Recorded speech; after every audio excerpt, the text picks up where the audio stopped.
Welcome to Inwood Artworks On Air, where we shine a light on the musicians, filmmakers, writers, and artists of all stripes that make their home here in Upper Manhattan. I'm Aaron Sims. I'm Jonathan Bell. And I'm Gordon Ostrowski. Welcome, Gordon. Gordon is joining Jonathan and I as co-host today because he spent 25 years as stage director and assistant dean, among other things, at Manhattan School of Music. And this live and local episode promises to take us to the very heart of the opera world. Indeed, in a time when venues around the world are closed, we are about to experience live opera. We're recording this episode on this lovely summer and shady afternoon on a back porch here in Inwood, which fittingly is where Inwood Artworks began.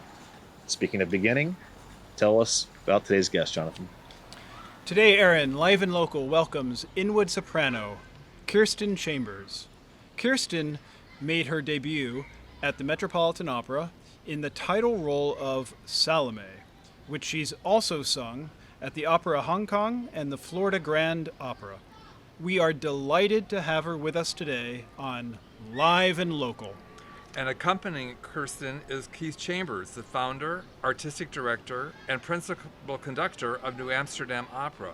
Keith has conducted hundreds of performances of nearly 50 operas for dozens of companies throughout North America and Europe. He also happens to conduct himself daily as Kirsten's husband. Ladies and gentlemen, Kirsten and Keith Chambers. When we first moved to NYC and Inwood, we moved here because we lived for art. Puccini's Tosca, Vici d'arte, says it best. I lived for art. I lived for love.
The next opera is rarely done, probably because at the end of Catalani's La Vallée, she throws herself into an avalanche. And that would be a little difficult to reenact on stage.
Kirsten and Keith, thank you so much for being here today. We're happy to be here. That was absolutely incredible. Can you please tell us the title of those two pieces you sang? Yes, Puccini's Tosca, Vici d'arte, and the other aria was from Catalani's La Vallée. It was all really beautiful, and really honored to have both of you here. I'm going to ask a question specifically about the Catalani. Am I pronouncing that yes, right? Catalani? Yes. Okay. That's actually an aria that transports me back to my late teens when I watched for the first time the movie Diva.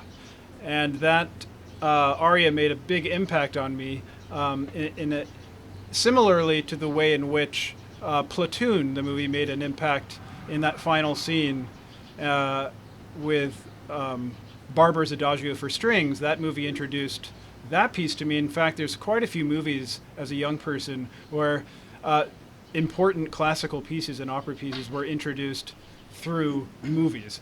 And I've always thought that opera has a real, is itself a cinematic flavor. But I have two questions, if you don't mind. One is, why does it seem like that aria, I've heard it on numerous occasions, but set apart from the opera itself? I'm kind of wondering, it's my impression that there aren't that many productions of that opera, so wondering if you have anything to say about that. And two, I'm wondering, in our highly video-oriented age, have you guys been any projects that have sort of married in any way opera to video, and if not, have you considered any such project? I will take part two. Okay. You want to take Well, part one? Catalani wrote two notable operas, the La Vallee and the Lorelei, neither of which are performed hardly at all. It's possible because in La Vallee, the soprano throws herself into an avalanche at the end, and Lorelei, she throws herself into a river. So these present perhaps some difficult staging challenges. There was a production that was happening in March of 2020 at the Sarasota Opera of La Vallee. I believe they got 2 or 3 performances in, unfortunately, before it was postponed due to the coronavirus. Oh. But that may be the only production in the United States in any recent memory. So it's primarily just daunting logistics and that. Yes. Okay. I did a concert version of Catalani's Lorelei this past fall with Teatro Graticello here in New York City. Okay. So it's rare you get to perform his music. Right. So that was... I mean, Tosca jumps off the parapet of the prison into the Tiber, but that's a little more manageable. Right. Yeah, all women on the edge. Yeah. Definitely. I had an anecdote when I first started working in opera with David D. Chiara at Michigan Opera Theater. The movie just came out, and he had the wherewithal to hire Wilhelmina Fernandez, who was in the film, and he brought her to Detroit, and we had a big gala party with her, and then she performed the Countess in The Marriage of Figaro. So he really took advantage of the notoriety of that to amplify what he was doing in real time. What was her name again? Wilhelmina Fernandez. Okay, thanks. Beautiful soprano. Yes. Yeah. And the second part of your question about the film. Right. Well, I guess we can announce it here. We are doing our first feature film in December, January. My friend is a film composer, Jeffrey Leiser, and it's called Far Travelers, and it's a Viking opera. And I'll be playing the character of Freydis, who is a warrior, and throughout the opera, she has an axe. So that will be very fun to play. She's a little bit of a villain. And she's a real person. She was a real person. So I get to play a Viking yet again. I've played a lot of Vikings. And my husband will be conducting that opera, but that will be a filmed opera and our first experience ever doing that. Wow. Heard it first here on Live and Local, Aaron. Absolutely. We're here breaking out news left and right. We're maybe the only opera news outlet during the coronavirus, perhaps. I don't know. That sounds amazing. We're excited. We're excited. We just signed the contract. So well done. Congratulations. Kirsten, obviously the world of opera has changed drastically over the past few months. I understand that in March you were set to perform the role of Donn'Anna in the Indianapolis Opera's production of Don Giovanni, which was regrettably canceled. May I ask how you've been navigating your life and career in these last few months? Oh, that's a good question. Well, these last few months, I've just been pretty much doing anything I can to keep opera alive. And I think that has meant a lot of teaching. I've had a lot of students just out of undergrad call me and just say, Kirsten, what should I do? Should I just pursue a career in voice? You know, they've just been very, very lost. So I've had a career, and I feel like it's my duty now to do whatever I can to keep opera alive, and especially for the next generation of singers. So I've been doing a lot of teaching, a lot of webinars, a lot of master classes, now a podcast, doing whatever I can to keep opera alive in my community. But yes, that moment when our show was canceled, happened to be with my husband, and the theater COVID was starting to really take hold, and we were not allowed to perform with groups of people. And I remember when they made the announcement in our rehearsal room, and every single person, the props mistress, she just put her hands in her face, and she was someone who had been there before any of the singers ever arrived, painting props, building props, and nothing would be seen. All those hours of meticulous work, and nothing would be seen.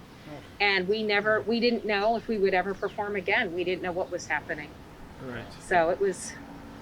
Any hopes of that production? We're supposed. They want to reschedule it, but it's very difficult, of course, to reassemble the same group of artists ever. Because in opera, of course, we have individual contracts, and so each show is a different group of singers and conductor, director. Yes. But hopefully they can make that happen sometime in the future. They did do something pretty cool. They asked us all, once our show was canceled, if we wanted to make a video of it and just do it right now in the rehearsal room, invite a few patrons. And I mean, I was a little scared to do that because we had just learned all the staging the day before. We still had a week's worth of rehearsals to go. But I did it. We did the show, and if anything, it just proved to me that it's not about a perfect performance. Wow. That was a real healing experience, that we could just share music together. One quick follow-up. I'm just wondering if these circumstances that we're all enduring will have any effect on the movie project. Who knows? Who knows at this point? We hope not. I mean, it's we'll see how he does that. Yeah, I Fingers hope not. Crossed. He's done a lot of. He's a film composer, so very educated in that regard. And it's a chamber orchestra. Chamber orchestra. He's going to do it socially distanced. Is that right? So we'll see how it works out. I don't know. He's very creative. Okay. I've been involved with his projects before. So. Is Steve Stollen still involved with indie opera? Stephen Stollen? No, I don't believe so. I don't think so. I think it's been a long time. I went to undergrad in Indianapolis, that's why I asked. A long time ago, in a galaxy far, far away. Well, Keith, as we mentioned earlier, you're not just an accomplished conductor, you're the founder and creative director of New Amsterdam Opera. Can you talk about some of the challenges that you're facing as an administrator as a result of the pandemic? Sure. Well, we had a performance scheduled for May 9th of Verdi's Vespri Siciliani, and that was postponed. We have postponed it to October, and we hope to be able to perform in October, but of course no one really knows. So administratively, it's a lot of telling singers and patrons, we just don't know, and say we're in a holding pattern.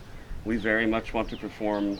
The issue that with my company is that we perform with a full orchestra, which makes socially distancing very difficult because you'd have to have a very large stage to socially distance 40 or 50 musicians. Right. So I think overall the challenge is to just be patient. Yep.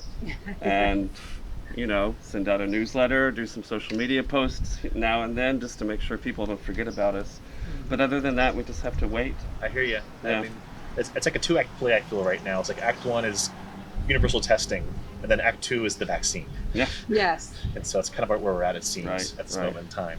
So do you have any advice for young singers or conductors who are wanting to get started and get a degree, and should they do that or should they wait? Or Well, I think now is a really good time. There's fantastic stage directors, conductors, coaches, singers, everyone's available. So reach out and learn as much as you can about your craft. Now's the time to do that. Great suggestion. This is kind of closer to home. My wife is a singer too, and we collaborate a lot. But I imagine there's some, well, I don't have to imagine, there are some real blessings to having a partner who works in the same artistic field. But like many couples, you've probably spent quite a bit of time together over the past 4 months. I'm curious, has that circumstance changed your work or how you approach it? Ooh, that's a really good question. Well, we spent the first part of the quarantine at my sister's without a piano. And Keith is my coach, so he normally coaches me at the piano. And so this was a good opportunity for me to kind of still practice and, conduct myself. But he was still able to coach me. just as well without the piano. I mean, he tells me what to do. Yikes. Uh-oh. Oh, man. But no, I don't want to make your viewers sick, but I would say that I'm very lucky that we have the opportunity to work together. So many opera singers, I know it's going to rain.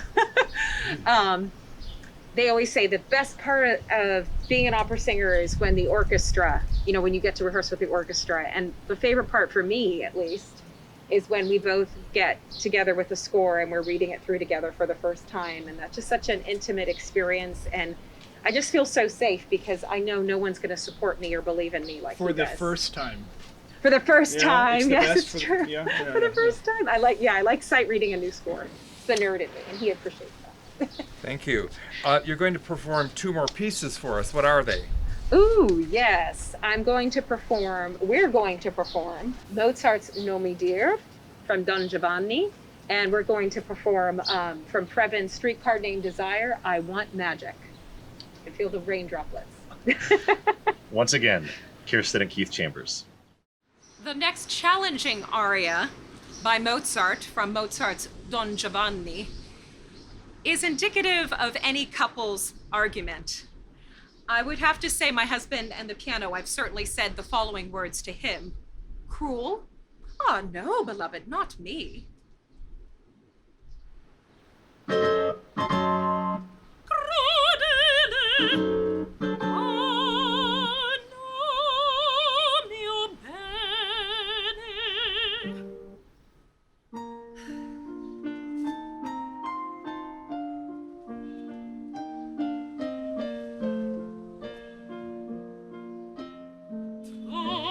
Mi spiace allontanarti un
We lived in the South for many years, and I have to say I identify just a little bit with this next character.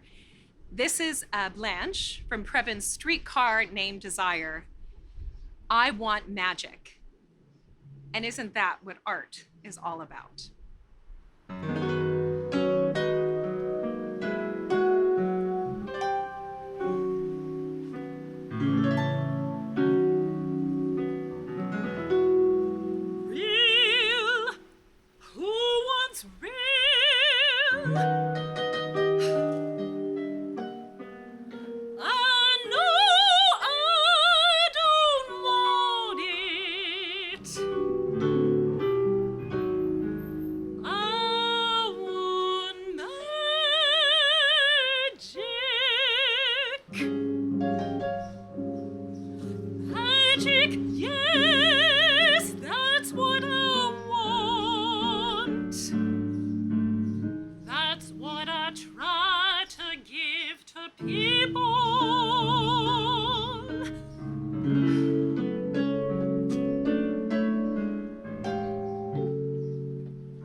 If that's a sin, if that is such a sin, well, let me be damned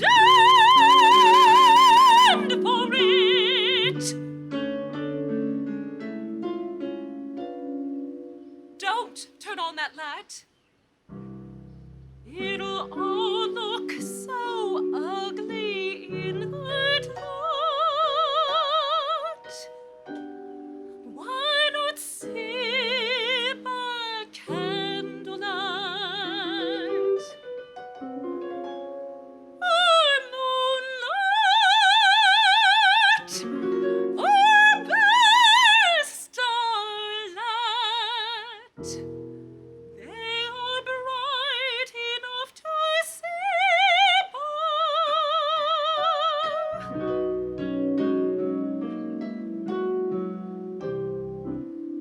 Sometimes bright.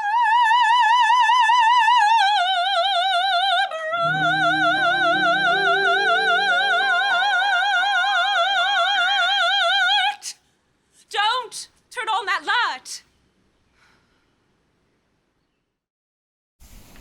You beat the rain. Thank you so much. That was so wonderful. Our pleasure. Thank you.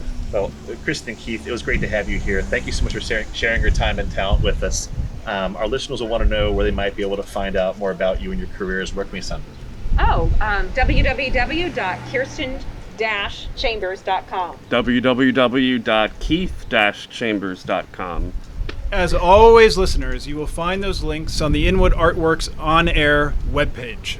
Well, thanks to Kirsten and Keith Chambers for joining us today for this live and local episode of Inwood Artworks On Air, where we showcase the musicians that make their home in or around Inwood here in New York City. Be sure to follow us at Inwood Artworks and inwoodartworks.nyc to keep up with all we do, including the Inwood Film Festival, Filmmakers Al Fresco, pop-up galleries, live performances, and much more.